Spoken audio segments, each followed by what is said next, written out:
Di episode-episode sebelumnya, kita udah ngobrak-ngabrik isi perutnya Majapahit, sang penguasa daratan yang ambisius itu. Kita juga udah ngintip misteri gaib dan wangsit dari Prabu Siliwangi di kerajaan Pajajaran. Dua raksasa yang namanya bikin gentar siapapun yang denger.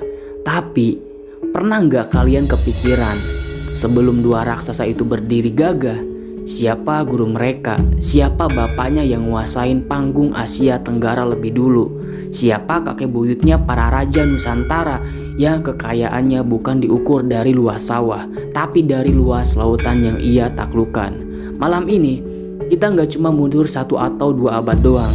Kita akan berlayar jauh ke masa lalu, ke sebuah era yang lebih basah, lebih kaya, tapi juga jauh lebih kelam. Kita nggak cuma ngomongin kerajaan yang jaya, kita ngomongin kerajaan yang hilang, ditelan bumi, ditenggelamkan lumpur, dan namanya hanya tersisa dalam bisik-bisikan terkutuk, yaitu kerajaan Sriwijaya.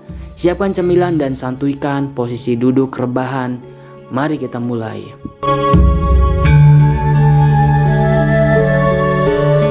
Sekarang kalau dengar kata Sriwijaya, apa yang muncul di kepala kalian lur? Buku IPS, Palembang, atau armada laut yang kuat? Nah benar semua, tapi itu baru kulitnya doang. Sriwijaya itu lebih dari sekedar kerajaan maritim. Dia adalah sebuah fenomena, sebuah misteri, sebuah kerajaan yang sangat kuat ekonominya. Kenapa aku bilang gitu? Coba bayangin, kita ngomongin kerajaan yang eksis dari sekitar abad ke-7 sampai ke-13. Itu lama banget, ratusan tahun. Mereka ini bukan cuma jago kandang di sekitaran Selat Malaka doang. Kekuasaannya itu membentang dari Sumatera, Semenanjung Malaya, bahkan sampai ke sebagian Jawa, Thailand Selatan, Kamboja. Gila kan lur? Mereka ini semacam godfather atau bapaknya Asia Tenggara pada masanya. Semua kapal yang mau lewat, mau dagang ya harus izin dulu sama Sriwijaya ini. Minta restu, bayar pajak. Kalau enggak, ya siap-siap aja kapalnya oleng kena angin aneh di tengah laut. Tapi yang bikin aku paling merinding sekaligus paling penasaran sama Sriwijaya itu adalah saking lamanya dia berkuasa dan saking seringnya disebut dalam catatan kuno dari Cina, India, sampai Arab, kita justru susah banget nemuin jejak fisiknya, terutama ibu kotanya. Bertahun-tahun sejarawan debat di mana sih pusat dari semua kemegahan ini. Oke, kita mulai dari awal banget, kelahiran Sriwijaya. Menurut prasasti kedudukan bukit yang angkanya tahun 682 Masehi, seorang raja bernama Dapunta Hyang melakukan perjalanan suci. Semacam Siddhayat Tara, kebawa 20.000 tentara. Gila banget kan, 20.000 orang loh. Itu bukan perjalanan suci, itu kayak mau ngadain konser musik akbar di tengah hutan. Singkat cerita, Dapunta Hyang ini tuh mendirikan sebuah wanua atau pemukiman yang kemudian kita kenal sebagai Cikal Bakal Sriwijaya. Lokasinya dipercaya kuat ada di sekitar Palembang sekarang, di tepi sungai Musi. Nah ini bagian yang ada di buku sejarah. Sekarang mari kita masuk ke cerita yang diwariskan dari mulut ke mulut. Cerita yang dibisikkan para tetua di pinggir sungai saat senja. Konon, Dapunta Hyang itu nggak asal pilih lokasi. Beliau nggak cuma ngelihat, wah strategis nih dekat sungai, gampang buat dagang. Nggak sesimpel itu lur. Diceritakan saat beliau menyusuri sungai Musi dengan perahunya, beliau bermeditasi selama berhari-hari untuk meminta petunjuk dari para dewa dan roh penjaga tanah Sumatera. Di malam ke-7 meditasinya, saat bulan purnama bersinar terang benderang, permukaan sungai Musi yang tenang tiba-tiba beriak hebat. Bukan karena buaya, bukan karena ikan, dari kedalaman sungai muncul 2 cahaya keemasan yang berputar-putar. Cahaya itu makin lama makin besar, membentuk wujud sepasang naga raksasa yang sisiknya berkilauan seperti koin emas murni. Para prajurit udah siap ngambil tombak tuh. Paniklah mereka, tapi Dapunta Hyang memberi isyarat untuk tenang. Beliau tahu ini bukan ancaman, ini adalah jawaban. Naga emas itu yang dipercaya sebagai Sang Hyang penjaga batang hari 9 atau penjaga 9 anak sungai Musi tidak bersuara. Tapi Dapunta Hyang bisa mendengar pesan mereka langsung di dalam benaknya. Pesan itu bilang gini lur. Di tanah tempat bayanganku jatuh saat fajar, di sanalah gerbang kemakmuran akan kau bangun. Air akan menjadi darahmu dan angin akan menjadi napasmu. Kami, para penjaga kedalaman, akan memastikan tak ada kapal musuh yang bisa menyentuh jantung negerimu tanpa izin dari kami. Nah, setelah mendapatkan pesan dari naga tersebut, keesokan paginya Dapuntahyang tuh mengikuti petunjuk itu. Beliau menemukan sebuah dataran luas yang subur, tempat bayangan naga tadi seolah menunjuk. Di sanalah beliau mendirikan Wanua atau wilayah pertama, dan sebagai penghormatan, setiap kapal Sriwijaya yang akan berlayar jauh konon selalu membawa sebuah ukiran kepala naga kecil yang sudah diberkati dengan air sungai Musi sebagai jimat perlindungan dari naga emas menjaga. Jadi, kekuatan maritim Sriwijaya itu bukan cuma karena kapalnya yang canggih atau prajuritnya yang jago. Ada backingan gaibnya lur, backingan dari dasar sungai paling legendaris di Sumatera. Jadi kalau ada kapal yang berlayar di wilayah Sriwijaya tanpa bayar, ibarat bayar tol gitu, atau yang membahayakan kerajaan Sriwijaya, nah dua naga itu akan memusnahkan kapal dan semua manusia di dalamnya lur. Keren kan? Makanya jangan heran kalau ibu kotanya tuh susah banget ditemuin. Mungkin bukan cuma tenggelam karena lumpur, tapi memang disembunyikan oleh sang naga penjaga, menunggu waktu yang tepat untuk menunjukkan dirinya kembali. Sekarang kita masuk ke era keemasannya. Ini adalah masa dimana kalau kita bikin peta ekonomi dunia abad ke-8 atau ke-9, nama Sriwijaya itu bakal ditebelin. Kenapa? Karena mereka nguasain jalur perdagangan paling strategis di dunia saat itu, yaitu Selat Malaka dan Selat Sunda. Ini kayak lo tuh punya gerbang tol satu-satunya yang hubungin dua kota super besar. Semua yang mau lewat, dari pedagang Arab yang bawa wewangian, pedagang Cina yang bawa sutra dan keramik, sampai pedagang India yang bawa rempah-rempah, ya harus lewat gerbang tolnya Sriwijaya ini. Dan Sriwijaya ini pintar, mereka nggak cuma malakin doang, mereka tuh nawarin paket komplit. Kapal lo butuh perbaikan? Tenang, kita punya dok kapal terbaik. Butuh isi ulang air bersih dan makanan? Lengkap. Takut dirampok bajak laut? Aman, armada kita patroli 24 jam. Kayak gitulah pokoknya, udah hebat banget, pintar gitu.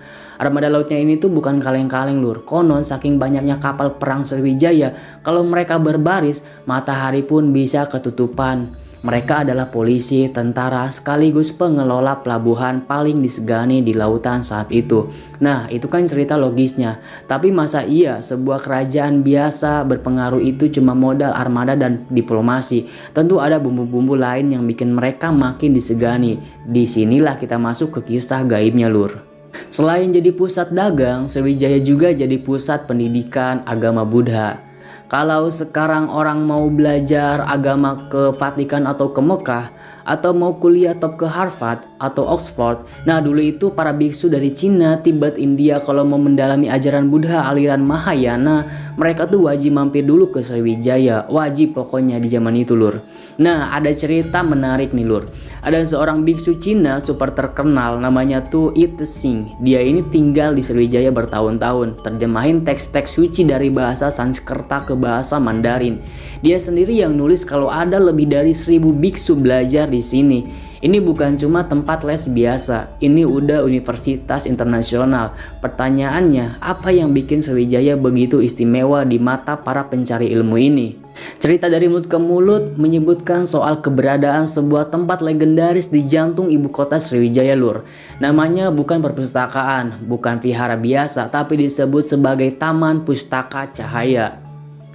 Taman Pustaka Cahaya ini tuh konon bukan bangunan fisik, melainkan sebuah taman luas yang ditumbuhi pohon-pohon bodhi kuno. Di taman ini tidak ada kitab atau gulungan lontar yang terlihat mata. Semua ilmu pengetahuan dan naskah suci tersimpan dalam bentuk cahaya yang menari-nari di atas dedaunan. Hanya mereka yang hatinya bersih, yang niatnya tulus untuk belajar, yang bisa melihat dan membaca cahaya itu. Jadi, para biksu yang datang ke Sriwijaya itu enggak cuma duduk di kelas dengerin guru doang. Ujian sesungguhnya adalah saat mereka masuk ke Taman Pustaka Cahaya. Kalau niat mereka cuma buat pamer ilmu atau cari kekuasaan, ya mereka lihat cuma taman biasa. Tapi kalau hati mereka murni, cahaya-cahaya itu akan mendekat, membentuk aksara-aksara kuno di hadapan mereka, membisikkan sutra-sutra dan mantra-mantra suci langsung ke dalam jiwa. Dikatakan guru besar legendaris Sriwijaya, Sakyarinti, adalah penjaga utama taman ini. Beliau tidak perlu bicara untuk mengajar. Beliau cukup bermeditasi di tengah taman dan kebijaksanaannya akan memancar, membimbing cahaya-cahaya itu kepada murid yang paling siap menerimanya lur. Inilah rahasia mengapa ilmu pengetahuan di Sriwijaya begitu murni dan mendalam. Karena ilmunya sendiri yang memilih muridnya, bukan sebaliknya. Sebuah konsep yang mistis tapi sekaligus indah banget kan lur. Pengetahuan sebagai sesuatu yang hidup, yang punya kesadaran sendiri. Gimana lur? Makin pusing atau makin penasaran? Pegang dulu. Karena di bagian selanjutnya kita akan bahas soal awal keruntuhan sebuah dinasti yang tampak tak terkalahkan. Dan tentu saja ada kutukan yang terlibat, tetap di ngalor ngidul sejarah. Tapi seperti kata pepatah atau mungkin lirik lagu, semua yang indah akan ada akhirnya. Roda itu berputar, nggak ada yang abadi, termasuk kemegahan Sriwijaya. Memasuki abad ke-11 dan seterusnya, tanda-tanda keruntuhan tuh mulai muncul. Secara logika sejarah, ada banyak faktor seperti munculnya kerajaan-kerajaan pesaing kayak Medang, Kamulan, dan Singasari di Jawa. Terus ada juga serangan dahsyat dari dinasti Chola, sebuah kerajaan dari India Selatan pada tahun 1025. Serangan ini kayak pukulan telak buat Sriwijaya. Pelabuhannya dihancurin, rajanya ditawan. Meskipun Sriwijaya berhasil bangkit lagi, tapi aura tak terkalahkannya tuh udah mulai luntur. Jalur perdagangan juga pelan-pelan mulai berubah. Kerajaan-kerajaan lain tuh mulai nawarin rute alternatif. Sedikit demi sedikit, monopolinya Sriwijaya mulai terkikis. Sampai akhirnya di abad ke-13 datanglah sebuah kekuatan baru yang lebih garang dari Jawa Timur, yaitu Majapahit dengan Sumpah Palapa yang terkenal itu udah kita bahas ya. Pamor Sriwijaya pun benar-benar tenggelam lur.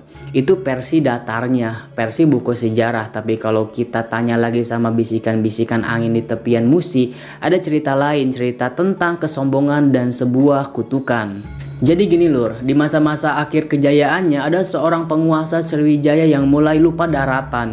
Terbuai oleh emas dan kekuasaan, ia menjadi sombong. Ia merasa bahwa semua kemegahan ini adalah hasil jerih payahnya sendiri, bukan lagi anugerah dari para dewa atau restu dari arwah leluhur.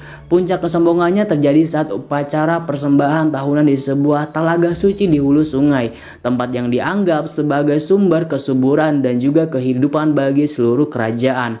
Telaga ini dijaga oleh arwah seorang putri dari masa lampau yang mengorbankan dirinya untuk memastikan air tidak pernah kering. Sang raja dengan angkuhnya merasa persembahan itu hanyalah tradisi konyol. Dia datang ke telaga bukan untuk memberi persembahan, tapi malah memerintahkan pasukannya untuk menguras telaga itu untuk mencari harta karun yang konon tersembunyi di dasarnya. Para tetua adat sudah memperingatkan, "Jangan tuanku, itu akan membangunkan amarah sang penunggu," kata para tetua. Tapi raja tidak peduli, telaga dikuras habis dan benar saja. Di dasarnya tidak ada harta, yang ada hanyalah lumpur hitam pekat. Saat itulah langit yang tadinya cerah mendadak menjadi gelap. Angin bertiup kencang dan dari tengah lumpur hitam itu terdengar suara tangisan seorang wanita yang menyayat hati. Suara itu kemudian berubah menjadi tawa dingin yang menggema ke seluruh penjuru negeri. Suara tanpa wujud yang mengumandangkan kutukan. "Karena kau keringkan sumber kehidupanku, maka negerimu akan kehilangan sumber kehidupannya. Sungai akan menjadi dangkal, pelabuhan akan menjadi lumpur. Emas yang kau agungkan akan terkubur dalam tanah basah. Kemegahanmu akan ditelan bumi dan namamu hanya akan menjadi bisikan dalam sejarah." Sejak saat itu hal-hal aneh mulai terjadi. Sungai Musi dan anak-anak sungainya tuh mulai mengalami pendangkalan hebat. Kapal-kapal dagang besar yang biasanya bisa merapat sampai ke jantung kota kini kandas di muara. Lumpur mulai menutupi pelabuhan-pelabuhan yang dulu sibuk. Perlahan tapi pasti Sriwijaya, sang penguasa air, justru mati karena lumpur. Ibu kota yang megah itu pelan-pelan ditinggalkan, tenggelam dan akhirnya hilang, tertutup oleh rawa-rawa dan hutan lebat. Persis seperti isi kutukan itu, kutukan telaga kering. Sebuah peringatan yang mengerikan bahwa kesombongan adalah awal dari kehancuran dan bahwa alam punya caranya sendiri untuk mengambil kembali apa yang pernah ia berikan.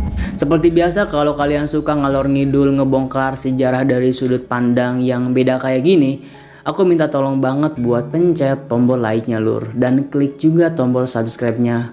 yang warna merah itu di bawah.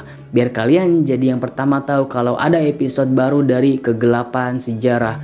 Karena setelah Majapahit, Pajajaran, dan Sriwijaya, percaya deh lur, masih banyak lagi pasien sejarah lain yang nunggu buat kita bedah sama-sama. Sampai jumpa di perjalanan selanjutnya. Aku Rai pamit. Salam sejarah.